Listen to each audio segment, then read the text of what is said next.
Elə bəxt üzü həm də öz müəlliminizlə də tərəf müqabilində olmuşsunuz. Hə, Nəsir Sadıqzadə. Bəli. Nəsir Sadıqzadə mənim ilk sənət müəllimim olub. Sənətin ciddiliyini mənə başlayan, ağırlığını başlayan müəllimim olub. Sonradan gəldi 3-cü kursda o istəyirdi bizi teatrlara, professional teatrlara hazırlasın. 3-cü kursda Vaqif Abbasovu çağırdı. Şəki teatrının yaradıcısı. Sonradan o gəldi, Muskomediyada işlədi. Muskomediyanın baş rejissoru oldu. Əfsus ki, onun ayaqları yanmışdı. Çox əziyyət çəkirdi. Deyirdi, məndən istifadə edeyim. Onda Nəsir müəllimlə bağlı biraz danışaq. Biraz danışaq. Müəllim kimi necə idi, tələbələrlə necə məşğul olurdu? Ondan hansı keyfiyyətləri öyrənə bilmişsiniz? Nəsir müəllim təkcə müəllim deyildi, həm də bizim dostumuz idi. Hətta o özünün şeirlərini bizim üçün oxuyurdu. İntim şeirləri orada onun heç kim oxumamışdı. Özü yazmışdı. Bizim üçün oxuyurdu o şeirləri. Sonra o şeirlər kitab halına çıxmadı?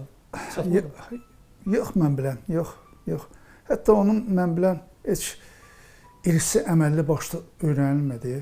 Belə tamam unuduldu. Cəmisi bir-iki dəfə hansısa jurnalist məndən soruşub və söhbət eləmişik.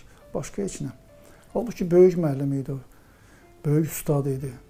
Sənətin çətinliyini, ağırlığını insanlara, aktyorlara, tələbələrinə başa salırdı. Hətta biz Ələkbərlə, rəhmətli dostum Ələkbərlə, Ələkbər əmi ilə biz çox yaxın dost idik. Deməli, Severni Gres, Şimali Dresdə Şüvəlandan o tərəfdə, mən bilirsən o yerlər. Orada qayalıq vardı. Gres tərəfdə idi. Əmər Həsənovun evindən yuxarıda. Çox uzaqdır ora belə. Ora əvvəllər tamam belə boşluq idi, qayalıq idi, düzdür. Deməli, avtobusdan düşəndən sonra 200 kilometr piyada gedirdim istidə. Biz orada qoltuq deyilən yer vardı. Ələkbərlə orada palatka qurmuşduq. Orada sənət məşğələləri eləyirdik. Dünyanın axırıdır. Özümüzlə şpaqalar zadlar aparmışdıq, qılınc döyüşləri məşq eləyirdik. Durub o boyda kişi bizim yanımıza gəlmişdi. O istidə yayda. Deməli, avtobusdan düşəndən sonra 200 kilometr piyada getməlisən də. Durub gəlmişdi bizim yanımıza. Bax, belə bir müəllim idi. O tələbələrini sevən, tələbələrinə hörmət eləyən, hörmət qoyan bir müəllim idi. Orada demək məşqlər edirdiniz də belə? Orada məşğul olurduq, məşqlər edirdik. Həm də qalırdıq. Biz 10 gün orada qaldıq, palatka qurduq, qaldıq. Bir dəfə Alim Qasımov demişdi bizə ki, o bəzən o əsl sənət o zirzəmilərdən çıxır, o da Şamaxıda belə də zirzəmidə məşqlər edirmişdi o vaxtların. Bax, bu da demək ki, dünyanın axırından səhnəyə gəlmək, həqiqətən.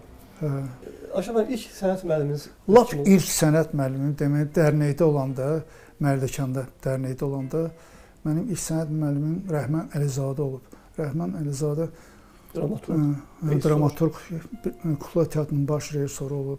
Onun 30-a yaxın piyesi var. Hətta o vaxt SSR vaxtında SSR teatrlarına göndərilmişdi onun piyesləri, tərcümə olunub göndərilmişdi. Orada Şəki teatrında Kəndimizin narları, onun piyesi vardı, hazırlanmışdı. Sonra Gənclər Teatrının hamam içində. Deməli, necə bir müəllim oldu mənim üçün. Həm də məni adamı, insanı utandırmağa bacardı. Mənə deyirdi, filan şeyləri oxumusan. Deyirdim, yox. Yazırdı mənim üçün spisik, siyahı yazırdı. Bu yayda bu əsərləri oxumalısın, mütləq. Mən mütləq oxuyub onun fikir mübadiləsi eləyirdik bu barədə. Dünyaya mən müafənin gözündən baxıram, deyir, dünyaya. İnsan həmişə ölümünü fikirləşəndə biraz az günah eləyir, mənə gəlir. Onda çox belə kamil insanlardan biri olub. Onun çox yaxşı aforizmləri var. Allah şad olsun ki, biz indi onları xatırladıq. Və yəqin ki, biz onun yubileyinə onun bir əsəri var, Damdabaca. Damdabacanı yəqin ki, azlayacaq aktyor evində. Şöyle bir şey inşallah qismət olsa. Ümumiyyətlə mono tamaşa barəsində düşünün Aşad müəllim. Birini oynamışdım. Son illər oynanılmayıb da, düzdür? Amma onu onları da festivalda oynamışam. Biri olmuşdu, deməli, tərcümə eləmişdim. Rus dramaturğu idi. Amma icazə almamışdım. Sonra İsrafilin vaxtında olmuşdu bu. Sonra İsrafil müəllimi yaxşı cərimə eləmişdilər. Müəllif hüquqları məsələsi. Müəllif hüquqları məsələsi. Aşkım, Ona görə o tamaşa saxlanıldı. bu da məlum məsələdir ki, o... Amma bir dənə də əsərim var, tərcümə eləmişəm.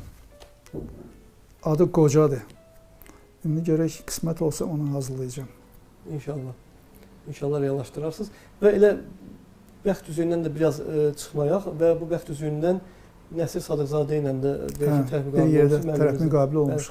Orada belə bir maraqlı səhnə varmı ki, heç yanda danışmamısınız? Nəsə maraqlı bir situasiyamı deyim və yaxud da ki, çox gərgin bir məqam, nəsə alınmayıb həmən çəkiliş, bir gərginlik olur və yaxud da ki, çox maraqlı, hamı uğunub gülməkdən belə, nəsə alınmayan səhnələr, belə bir məqamlar baş verib. Orada deməli yer vardı ki, qatığı qoyanda yerə çırpılmalıdır, Nəsir müəllim üstünə tökülməlidir də. Nə qədər alınmadı, arxada götürdü, Ramiz götürdü, qaşıqla onun üzünə vurdu belə. Montajda elə görsəndi ki, güya ki, stəkanı vuranda üstünə vurdu. Mənə də belə axmaq bir gülmə tutdu. Sonra məni sonradan gördüm mən o kadrı. Mənə dedi ki, əzbərlə bura bax, gülmüsən orada, o kadrı düşüb bura, ciddi yeri doğru, o da gülməməliydin də. Bir an belədir. Nəsir müəllim arxasından belə görsənirəm ki, dodaq qaçdı. Başqa hansı məqamlar var o filmdə? Başqa şey, deməli, qızın ağacı keçən yerində də, o yerində ağlamalıdır. Heç cür ağlada bilmirdilər uşağı.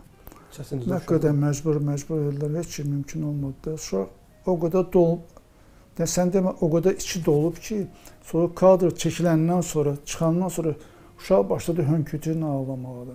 Tez çəkdilər. Aktrisa, yox, çəkmədilər, elə də qaldı elə. Ümumiyyətlə, Aşad müəllim, uşaqlar